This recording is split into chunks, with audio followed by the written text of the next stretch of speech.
안녕하세요. 사업하는 동네형 일사불입니다. 쿠팡이츠의 강남권 시장 점유율 40%를 넘어섰다고 합니다. 이게 얼마나 빠른 속도로 올라온 거냐면 2020년 초에만 해도 쿠팡이츠의 시장 점유율이 10%가 안 됐었어요.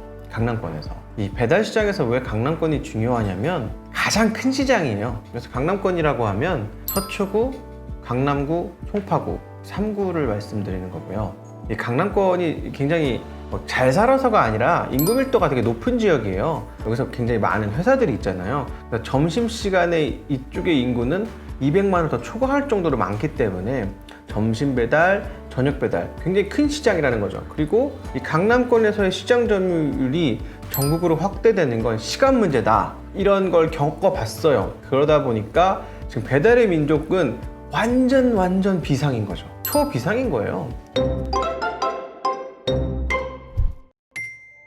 쿠팡이츠의 어플리케이션에 대한 완성도, 사실 쿠팡이츠는 우버이츠가 갖고 있던 어플리케이션을 그대로 좀 갖고 오면서 결제를 조금 더 빠르게, 배송 속도를 최적화하는 데 최선을 다했어요. 우버는 원래 뭐 하던 회사죠? 승차 공유하던 회사니까 모빌리티에 대한 장점이 있었을 거고, 쿠팡은 원래 뭐 하는 회사죠? 물류하는 회사잖아요. 그래서 쿠팡은 물류의 거점을 전국망을 깔아놓고 해서 이길 배송, 그 다음에 새벽 배송, 이 두 가지를 다 가졌단 말이에요.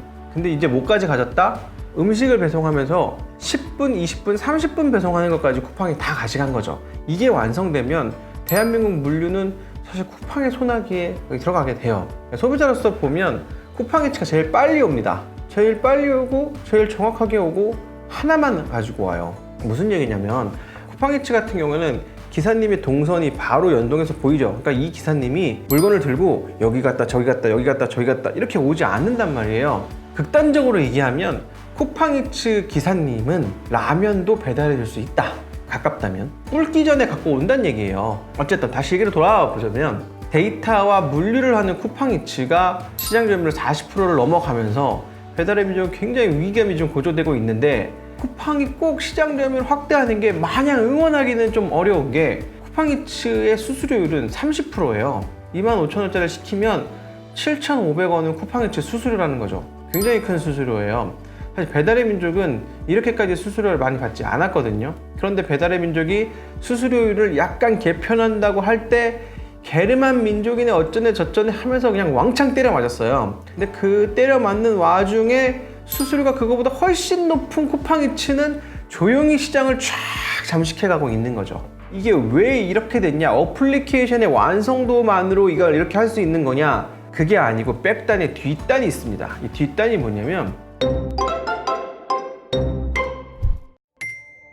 배달의 민족은 소비자와 음식점을 연결하는 일을 해요. 그래서 고객 서비스를 하고 음식점들의 랭크라든가 광고하는 일을 하지만, 실제로 배달은 배달 대행사들이 따로 하는, 지역별로 하는 체제인데, 여기에 생각대로, 바로고, 부릉이라고 하는 이 3대 대행사들이 일종의 연예인으로 치면 소속사가 있는 거예요. 나는 생각대로 소속이야, 얘는 바로고 소속이야, 얘는 부릉 소속이야 해서, 이게 뭐 예를 들면 뭐 강남구는 생각대로가 점유율이 높고, 서대문구는 바로고가 잘하고, 뭐 이런 식으로, 이건 제가 맞는 얘기는 아니지만 이런 이 3사가 갖고 있는 형태여서 배달의 민족에서 이게 나오면 이 3사 중에 어떤 회사가 픽을 해서 가는 형태로 이렇게 계약을 진행했었단 말이에요. 근데 이 판을 누가 흔들었다?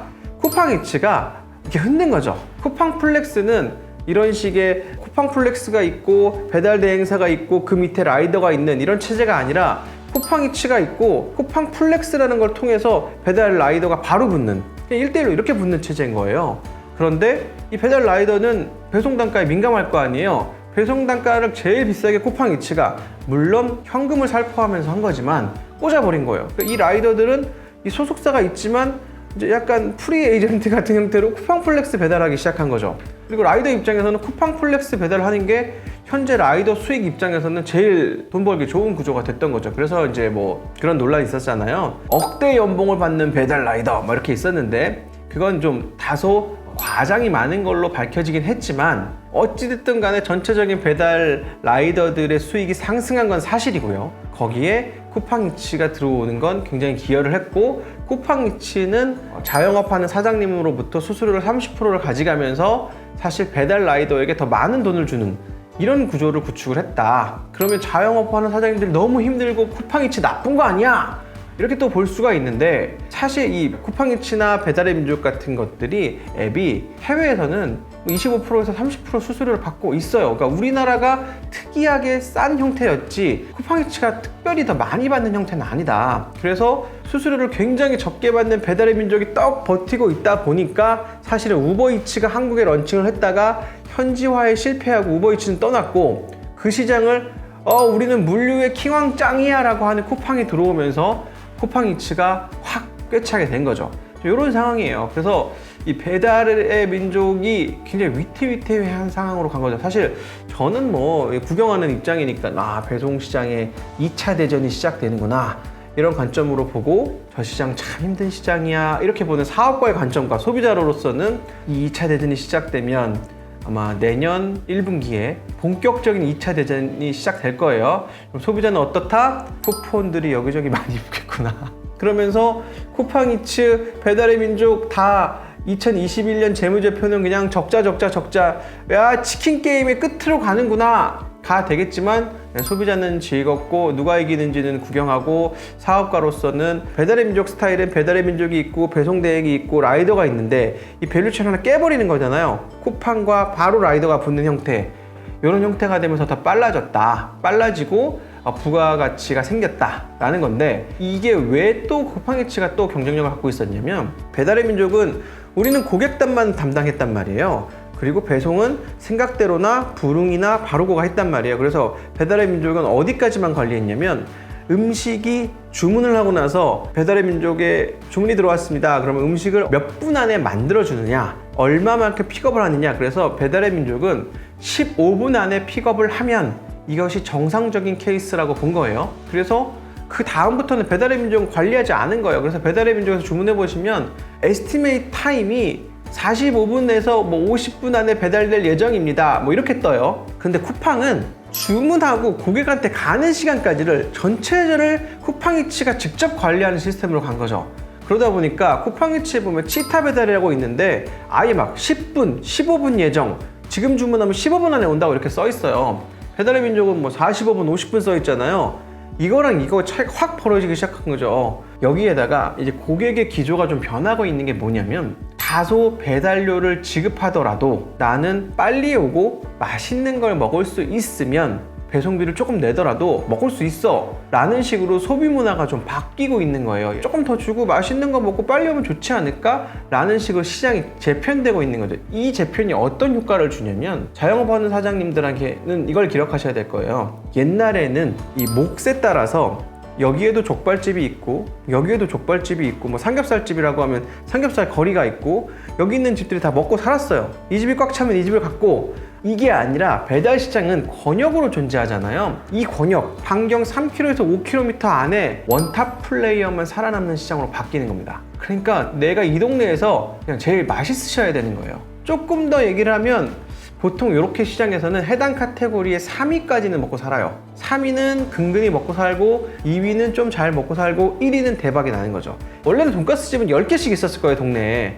그러면 4, 5, 6, 7, 8, 9, 10위는 사라지게 됩니다. 그래서 내가 이 동네에서 제일 맛있는 거를 제값을 받고 제법 가격을 받고 팔 수 있는지를 심각하게 고민하셔야 되는 자영업하는 사장님 입장에서는 시장이 됐고, 이 배달 시장은 완전 2차 대전이 지금 준비 중이어가지고 굉장히 재밌을 것 같은데, 이 와중에 배달의 민족에서는 우리는 일본 시장 진출하겠다 이런 발표를 했어요. 이게 무슨 얘기냐면, 우리나라는 너무 지난 4, 5년간 치열하게 발전했기 때문에 잘 모르시겠지만, 일본은 아직 2016년도 이커머스, 2016년 정도 배달 분위기예요. 우리보다 3, 4년 정도는 조금 느려요. 일본이 특별히 느려서 그렇다기보다 일본 국민들의 성향이 새로운 걸 접하는 데 있어서 굉장히 보수적이기 때문에 굉장히 느려요. 이제 고양이를 아이콘으로 해서 푸드네코라고 해서 일본 시장은 시작이니까 먹을 게 있을 거야 이렇게 들어가는데, 저는 이게 좋은 판단인지 잘 모르겠는 게 비어 있어서 들어가는 건 맞는데 일본은 우리 그 쿠팡의 큰형 우리 손 마사요시 형의 본진 아니에요 본진.